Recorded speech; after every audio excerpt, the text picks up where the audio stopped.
Welcome to my channel. My name is Chrissy Hodges. Welcome if this is the first time you've been here, and if you've been here more than once, welcome back. I am a certified peer support specialist working with people all over the world, providing support and referrals to therapists who specialize in OCD anywhere in the world. And I'm also the author of Pure OCD, The Invisible Side of Obsessive Compulsive Disorder.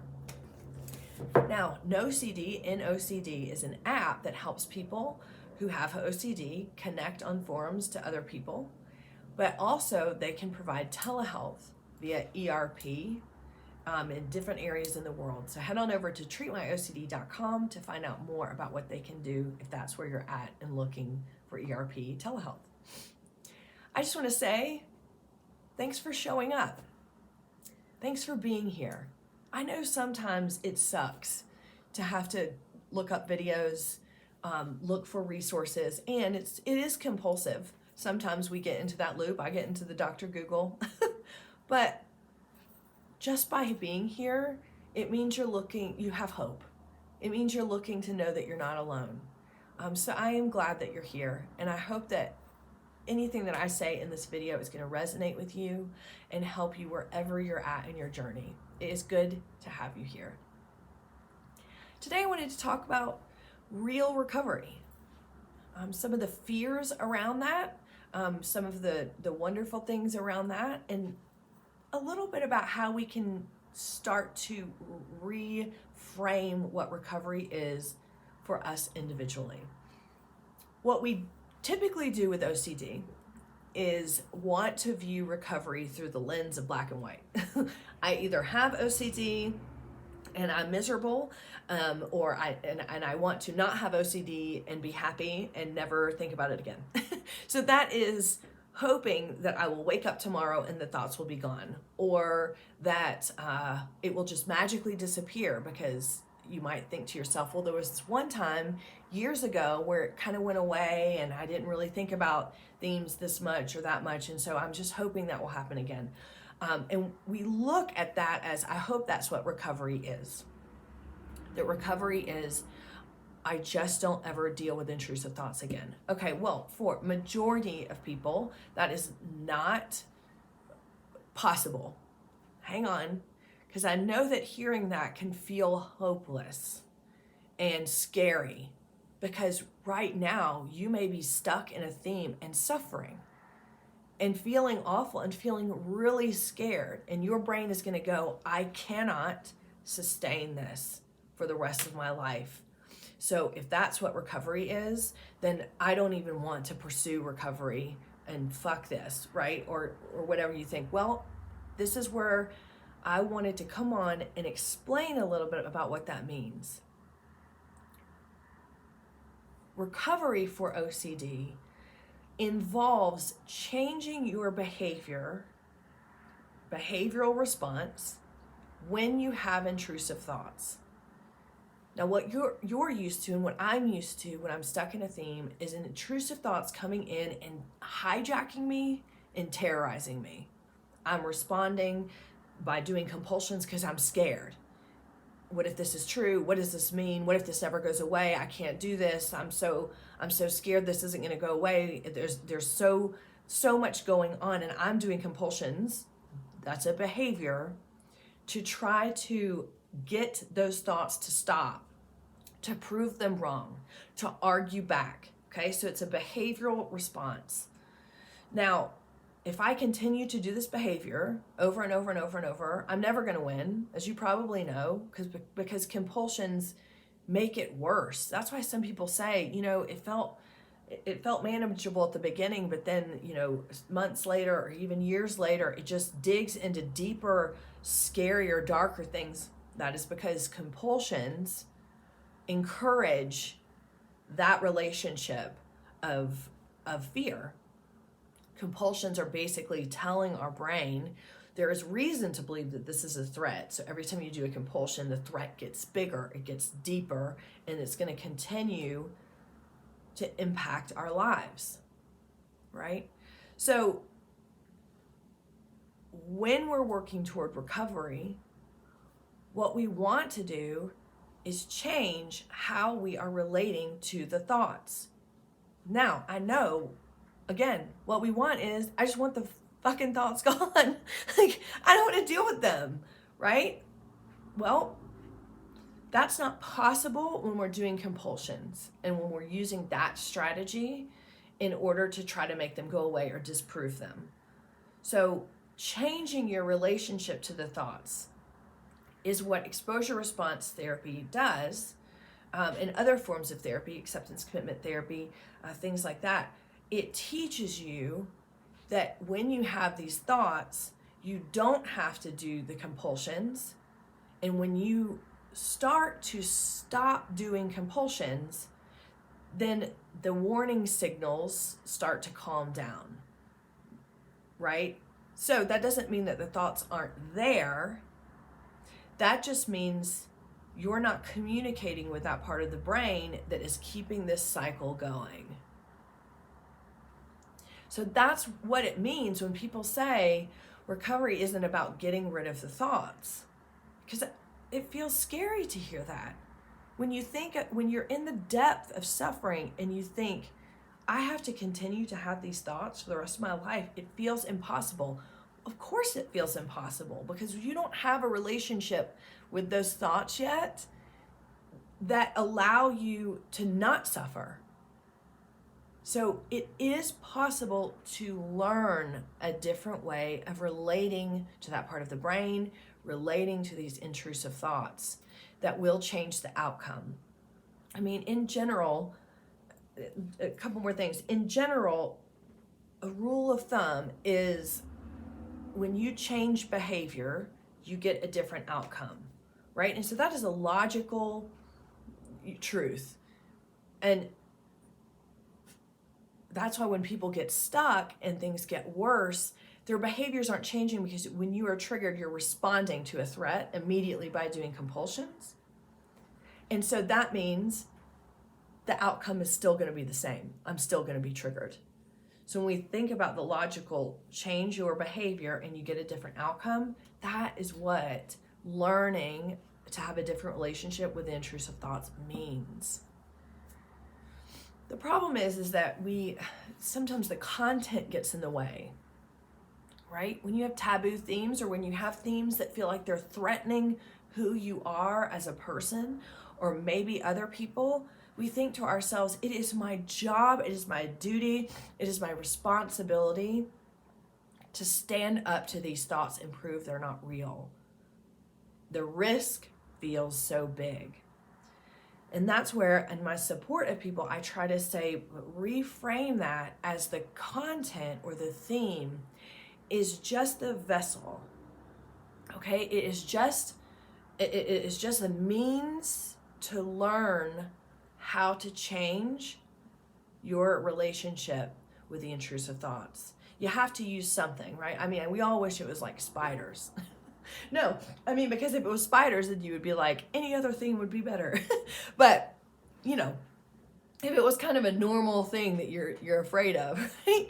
It would feel better to use that as the vessel to be able to learn this behavior. So I want you to know and validate for you that when you have these really personal themes that involve other people or involve what it might say about you or your future, it can be really hard to separate that content from doing the behavioral work. So it's really important to remember, when you're engaging in therapy, you are learning to change your behavior. The goal is not to find out if the thoughts are real or not. That is logical and compulsive, and it's not going to help in the behavioral aspect. So when I talk about real recovery, for me, it's taken a long time to get to this place in my own recovery. Does that mean that that I still have OCD? Yeah, I do have OCD, and I still ruminate every day. I still can recognize when themes are coming up, and you know what? Sometimes I get comments on here that say other people say they never have intrusive thoughts and they never have this, and you're not being hopeful. Okay, well, I'm actually being realistic, because a lot of people, maybe there are people that get treatment or do certain things and they never have another bad thought for the rest of their life. I mean, I would like to meet that super person and, examine their brain to see what has really happened that hasn't happened. But part of life is having scary thoughts, irrational thoughts, bad thoughts. This is life, okay? And the tools that we can use to change our behavior toward those thoughts can last a lifetime. So in my recovery, I still maintain those tools that I used in treatment 23 years ago. Some days are harder than others. Do I still feel like I suffer at times? Yeah. But I suffer from the flu sometimes too. I suffered from COVID and strep throat this past summer, and it sucked. But I don't spend every day of my life going, oh my God, I hope if I never get the flu again, because life is going to be awful if I do, right? And I know that seems like a trivial example, but it's not. Because these are behavioral things that happen to us, and we work through them because life is hard. Life can be tough. Life throws these things at us, and OCD sucks, and it is unfair. And I'm sorry that we have to deal with this. But here we are, talking about this, and we're together. You're not alone. It's so comforting to know that other people just get it.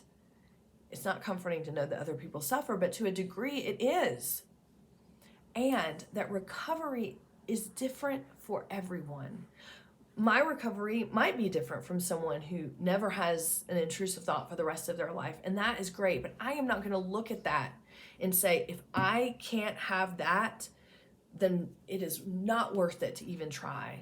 Or that I'm not going to go, this is the life that I have, and to a degree, this is how OCD is in my life, and I can accept and be okay with that. I also had major trauma in my life that I didn't know was contributing to OCD, contributing to my anxiety and my rumination. And that might be different than you. You may have another diagnosis on top of OCD. You may have things that are happening in your life that make your recovery different from mine. And that's why I say real recovery. Because real recovery is change, it's growth, it's learning new things all the time. And I used this when I was in the OCD Stories podcast that I did for Stu recently, adopting a growth mindset. And that is hard for those of us with OCD. We tend to have fixed mindsets, right? A fixed mindset is, it needs to be this way. I'm not budging. I need this to happen. I'm not going. Growth mindset is change is okay.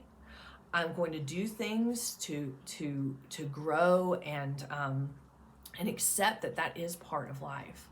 And in recovery, that really is what we have to do, because OCD is typically not one and done. I got this therapy, or I'm on this medication, and boom, life is great and I never have to deal with it again.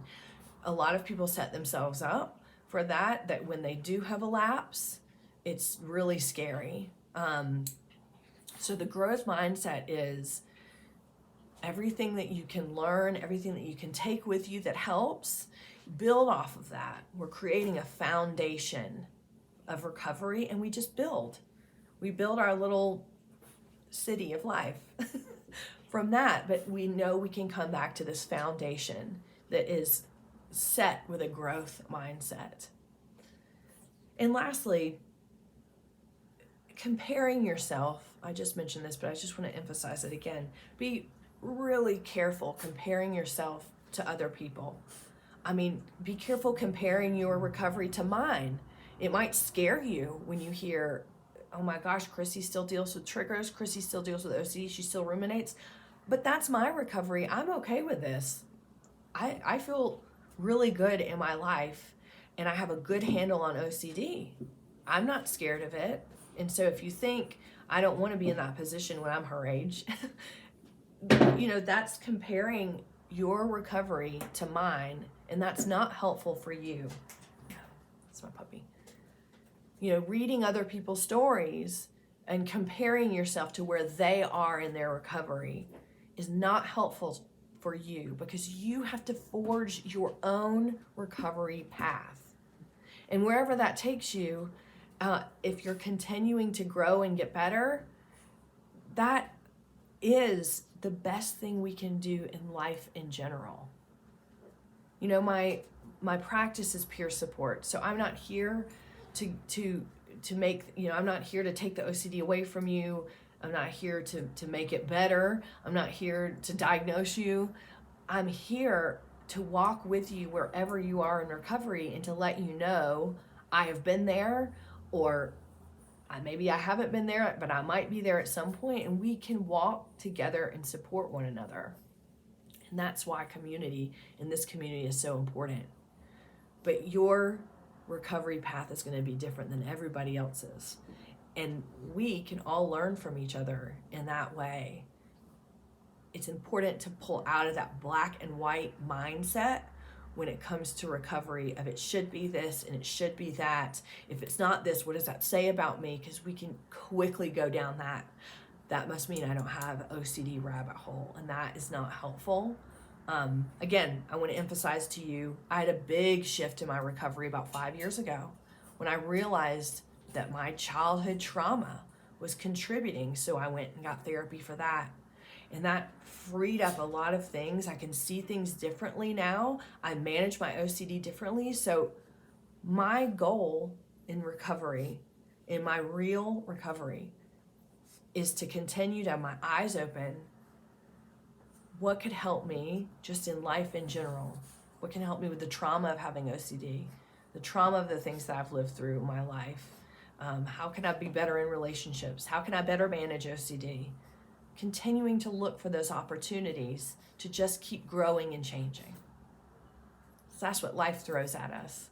It's unfortunate we have to learn this lesson differently than a lot of people because we're dealing with OCD. But here we are, and here we are together. I want you to know you are important. You're important in this community. I'm glad you're here. She's getting restless. I'm glad you're here, and that you're no different than anyone else, even though your OCD will tell you that you are, and that your recovery can't happen. It can. So I hope you can take something away from this video. Please feel free to, if you need peer support or referrals, or I also have closed groups, head to chrissyhodges.com to find out more information. And I will be doing more videos leading up through the holidays on recovery through my own lived experience. So I hope it's helpful for you, and I will see you next time. Bye.